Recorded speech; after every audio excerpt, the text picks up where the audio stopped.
Total War Warhammer 3 Patch 2.0 has arrived.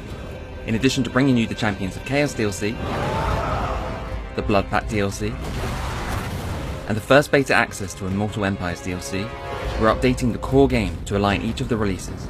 These additions will be free for all players.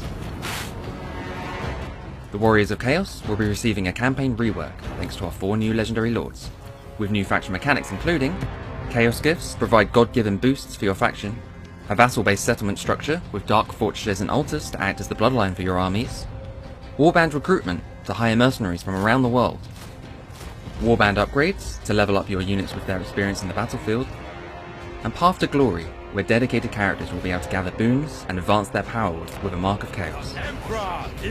Visual changes have been made, including hand-drawn occupation images for all factions, and an improved war coordination interface with quick access to all your allies and vassals.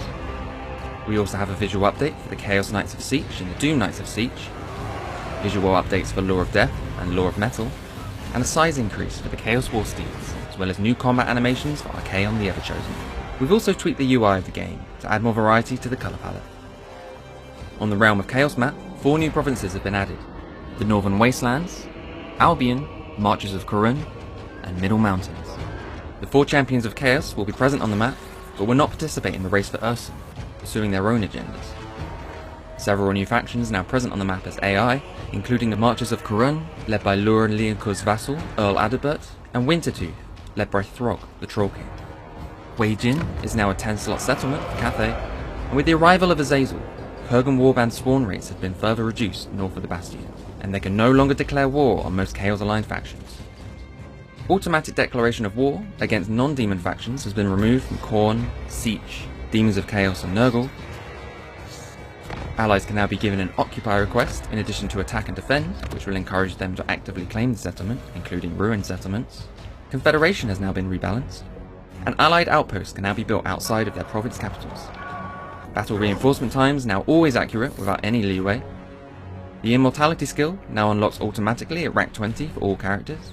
Demon Prince no longer requires demonic glory to access mortal units, and vassals formed by Slaanesh will now never rebel and should always join wars alongside their master, and come with an increase in income. Boris Ursus now receives reduced penalties from Chaos Wasteland climates, and generates devotion when holding Chaos Wasteland settlements. The Poison Chaos Warhound unit will be available in the core game for Kugat.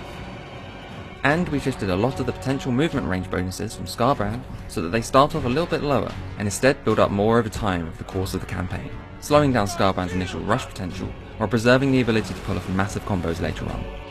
And finally, for those who own Warhammer 1 and 2 and have access to the Immortal Empires campaign, all legacy battle content for the previous 2 games have been brought across to Warhammer 3, with it being re-implemented, reworked, and rebalanced to fight against the newer races of the trilogy, including reload time calculation adjustments, changes to healing abilities, tweaks to shared spell laws, and adjustments to individual unit stats across all races.